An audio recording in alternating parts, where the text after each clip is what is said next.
We have already seen that the notions of development is different for different people, and sometimes it can be conflicting as well, as in the case of the farmer and the industrialist. And in such a situation or such a case, how can we decide what is ideal for the entire nation? So in order to solve this problem, we have to ask few questions to ourselves, or the people who are planning for the country, they should ask these questions. The priorities of national development should be based on the following. First one, it should be fair and just for everyone, not only for a few people. It should benefit larger number of people. If answers for these two questions are positive, we can decide that goal is ideal for national development.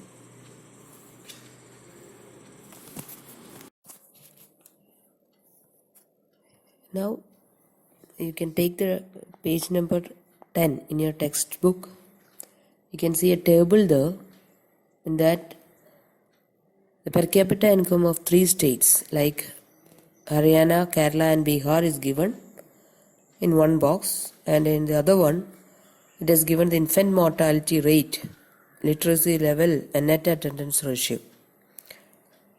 When you read that, we can find in case of per capita income, Haryana is much above Kerala, whereas in case of infant mortality rate, it is less in Kerala, and literacy level, it is very high in Kerala, and similar is the case with net attendance ratio as well.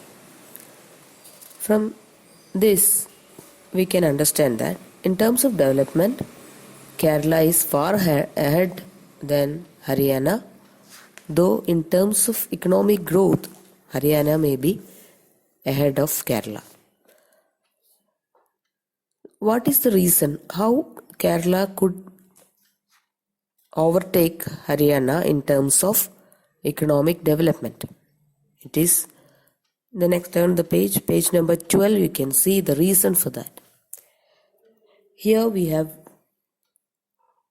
enough number of healthcare institutions like hospitals and schools, enough number of schools which is run by the state government, and that is the reason why larger number of people in Kerala are healthy and educated.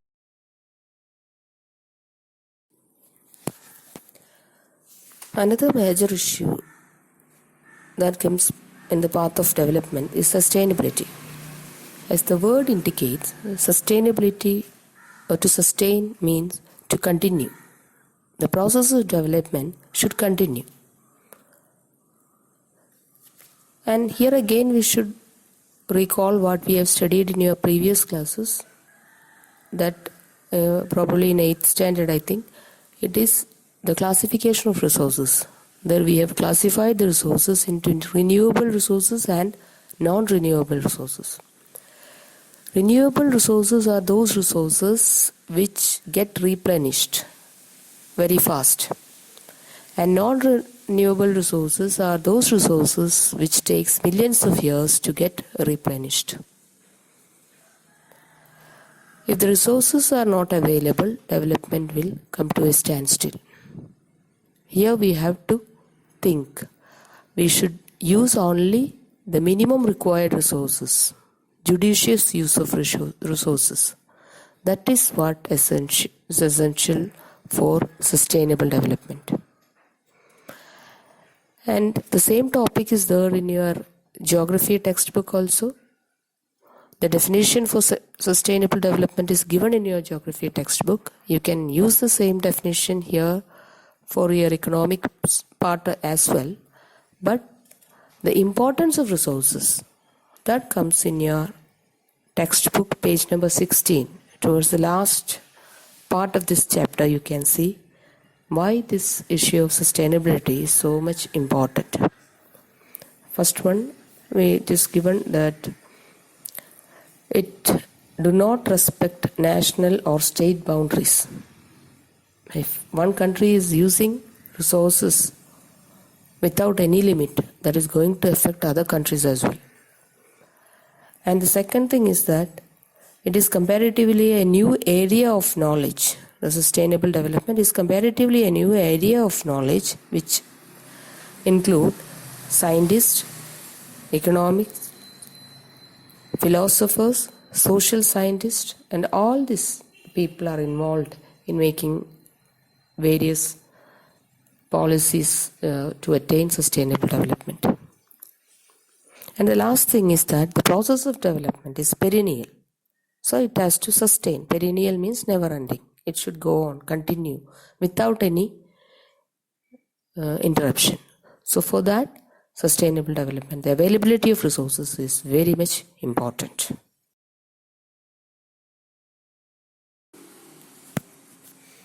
For the question regarding public facilities, you can take page number 11 of your textbook.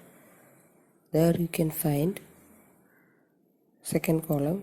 Actually, for many of the important things in life, the best way, also the cheapest way, is to provide these goods and services collectively.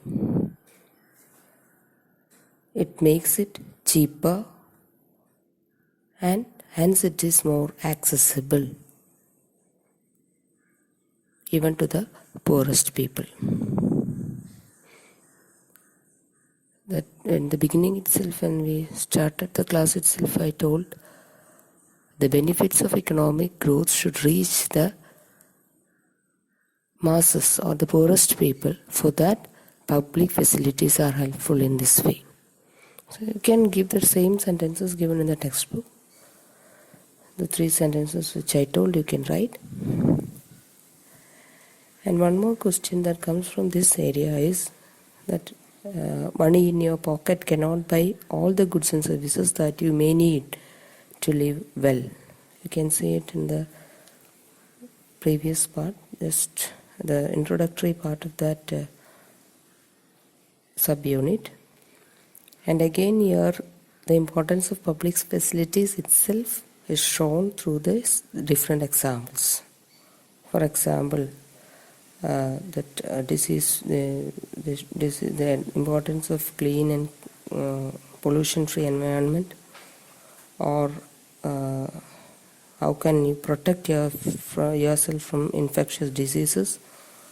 It all involves the community in which you are living in. So that again you can see the importance of public facilities. You can link the public facilities to this area as well.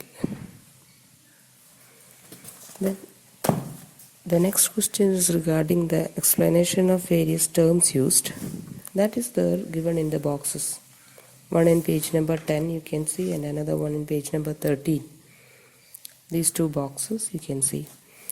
And regarding BMI also, that is body mass index, one box is there in page number 13. You have to read that, and you should know how to find BMI. It is clearly given that, and sometimes that also can come as a question for your board exam.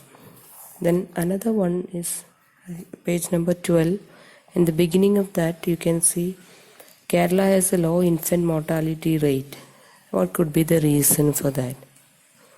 So here it is clearly given the provision for, because we have adequate provision for basic health and educational facilities. Since these days you have 1-mark questions, lot of 1-mark questions, you cannot ignore such sentences that is given in the textbook. And another thing is that prefixing of humans to development. Page number 14 you can see that. Under that same topic, before coming to the sustainable development, the last paragraph you can see prefixing to development, humans to the development. That means priority is given to human beings than to the other factors. So what is the meaning of the term prefixing humans to development? That simply means that human beings are given more importance than the economic development or economic progress. Then next is about sustainable development. Here the definition for sustainable development, that is the Brundtland Commission definition, is given in your geography textbook. That itself you can write here, or you can use the simple definition that is given in the textbook. The level of development to go up further or at least be maintained for future generations. That is the simplest it is in simple terms, it is given in your economics textbook. That also will do.